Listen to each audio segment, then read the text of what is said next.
And we are back with the fifth and the final segment of the GSMC Sports Podcast presented by the GSMC Sports Network. And in this fifth and final segment, we're going to be looking at the NBA games that went down recently yesterday, because these games all count towards the NBA in-season tournament. And we're going to go ahead and look at the standings as well for these games, and I'll try to explain them to the best of my ability. So I already mentioned how the Warriors and the Mavericks are the only teams in Western C Group that ended up playing. The Warriors ended up winning, so they're ranked at number 1, and Dallas Mavericks is all the way in the bottom. And I also mentioned how the Knicks ended up playing the 76ers. The Knicks are one of the teams that ended up being in the top of the list, and the 76ers are one of the teams at the bottom of the list. And why do I say one of them? Well, that is because I believe the tiebreaker is in point differential. Like, that's the first tiebreaker. So whichever team ends up scoring winning by the most points ends up holding that tiebreaker. I believe that's how it works. Again, this is it's a relatively new thing, so I'm just going to go ahead and make sure that I am right, because again, this thing was introduced, this in-season tournament was introduced only last season. So, I can't, it's really difficult to remember things because, it only happened last season. There's only one season to really go by. So the teams the decisions on how the teams end up advancing is if two teams are tied in the same group head-to-head, their head-to-head record splits their tie. They did not go up head-to-head against each other. So because of that, we have to go to the next tiebreaker, which is point differential in group play as the second tiebreaker. So it is point differential. So depending on how much they win by in this game is it determines where they stand. So in this matchup between the Magic and the Hornets, the Magic, they ended up winning by, let's see here, the final score was 114-89. So that would mean that they won by 25 points, which is way more than what the Knicks won by, which was 11 points. So their point differential is greater, meaning that the Hornets should be ranked higher than the Knicks. However, they're both 1-0, and they're both most likely going to, at this rate, no, not the Hornets. The Magic should be ranked just as high as the Knicks, if not higher than the Knicks. So the standings right now are going Magic at 1, Knicks at 2, the Nets right in the middle because they haven't played yet, and then in that matchup it's going to be the 76ers at second to bottom and the Hornets at the bottom because, again, the point differential is not in favor of the Hornets. Speaking of the Hornets, LaMelo Ball, of course, he ended the game with 35 points, and of course, he took 27 shots. Again, another rather inefficient game coming in from LaMelo Ball, but again, 35 points is 35 points. And he had 7 assists and 6 rebounds along with that performance as well. He was basically the only player that was playing really well for this team. Josh Green ended the game with 0 points despite playing 29 minutes. And Brandon Miller ended with 8 points, and he took 18 shots. 1 for 11 from 3. That is awful for Brandon Miller.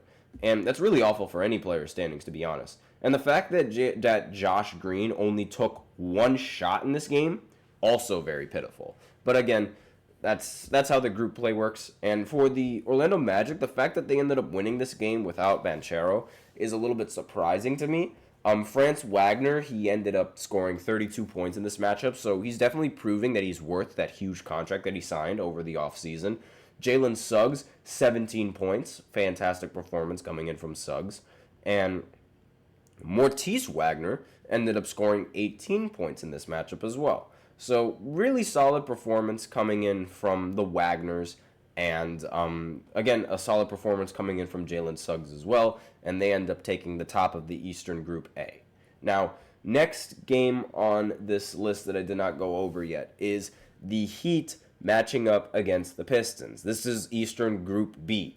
The Heat, they ended up losing to the Pistons in a very, very surprising move because in the final minutes of the game, the Miami Heat, the coach for the Miami Heat tried calling a timeout, but they didn't have any timeouts available. So that means that's a technical. And as a result, the Pistons end up getting 2 free throws, which won the game for them in the end. But regardless, a very, very disappointing loss coming in from the Miami Heat. and a very, very disappointing performance from everyone else. No Jimmy Butler in this matchup because of his injury. In fact, I should probably go over all of the NBA players who are injured. I'll do that tomorrow now that I think about it. But Tyler Hero, they wasted a 40-point game coming in from Tyler Hero. He shot 10 for 17 from 3. And, of course, 40 points is 40 points. That is absolutely incredible. This game did go into overtime, by the way. Bam Adebayo ended with 20 points, and he went 8 for 13 from the field. Duncan Robinson, 6 for 16, 2 for 10. Terry Rozier, 3 for 14, 0 for 5. So, again, not a very good performance coming in from the Heat. But still, they could have won this game had the Heat not called the timeout. And it would have been sent into another overtime where they probably could have won. But as of where the standings are right now, the Pistons are number 1 in East Group B. And the Miami Heat are at the bottom. I'm going to have to go ahead and check with the other games because I believe the Bucks, they also played the Raptors. Yes, they did. And the Bucks, they ended up in a surprising manner. They ended up winning 99-85. And I believe since they have a higher point differential, that would mean the Bucks are high in the Eastern Conference Group B standings, higher than the Detroit Pistons. Grady Dick had 32 points in this matchup and was really the only positive thing coming in from the Raptors. Giannis ended with 23 points. Damian Lillard did not play in this game, but still, no Dame, no problem. This is only the third win for the Milwaukee Bucks in their entire season, but again, this moves them up into the Eastern Conference Group B standings. So right now, I believe this team is the highest team in the Eastern Conference Group B, just above Detroit, and Miami Heat are the second worst, just ahead of the Raptors, which are the worst. Pacers, they did not play, so they're right in the middle. Now, next team. The Hawks surprisingly ended up beating the Celtics by 1 point. It was a very, very close game. The Hawks also did not have Trae Young, and they still were able to win. Jalen Johnson ended with a triple-double, 18, 10, and 13. Dyson Daniels, 28 points, 6 steals, 7 assists, and 3 rebounds. He's also averaging like 5.5 steals in a game this season so far. So the Hawks are all the way up at number 1, and with 1 win, and the Celtics move all the way to the bottom, which again, something that I really did not expect. Next game on this list is the Suns going up against the Jazz. Did I say the Suns previously? I meant the Celtics were at the bottom. Excuse me. So they're at the bottom in the Eastern Conference C group. Now we move on to the Suns going up against the Jazz. The Suns, of course, they end up beating the Jazz. The Jazz are one of the worst teams in the NBA. They won 120-112. They take the top of the Western Conference B group. Devin Booker ended with 31 points. No Kevin Durant because he's also a player out with an injury. I really got to look into these players injured. Bradley Beal ended with 24 points, and Mason Plumlee ended with 15 points and 14 rebounds. John Collins played really well for the Utah Jazz, but again, it wasn't enough to beat the Phoenix Suns, even though he had 29 points and 10 rebounds to go along with that.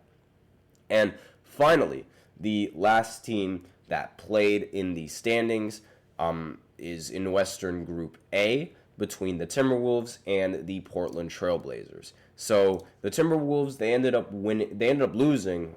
Excuse me, that was bad. The Timberwolves, they ended up losing in this matchup to the Blazers, 122-108. So the Blazers are the number 1 team in the Western Conference Group A, and the Timberwolves are all the way at the bottom.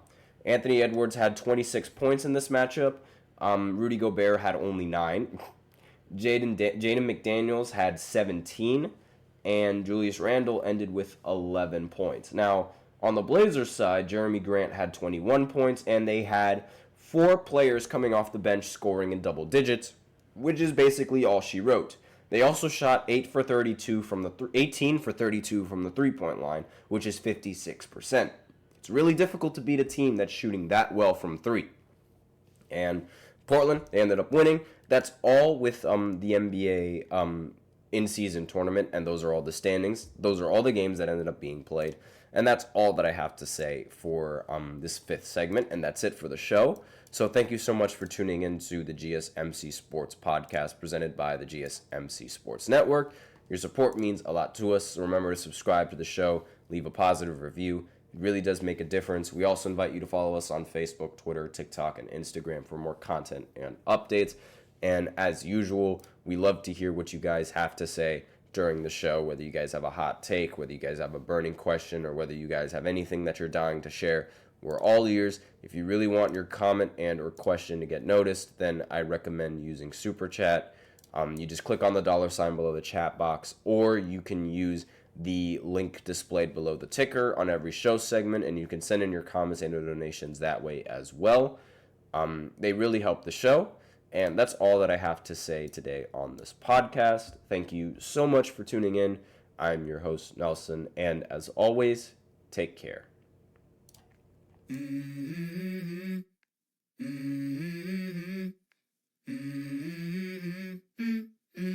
Let's go.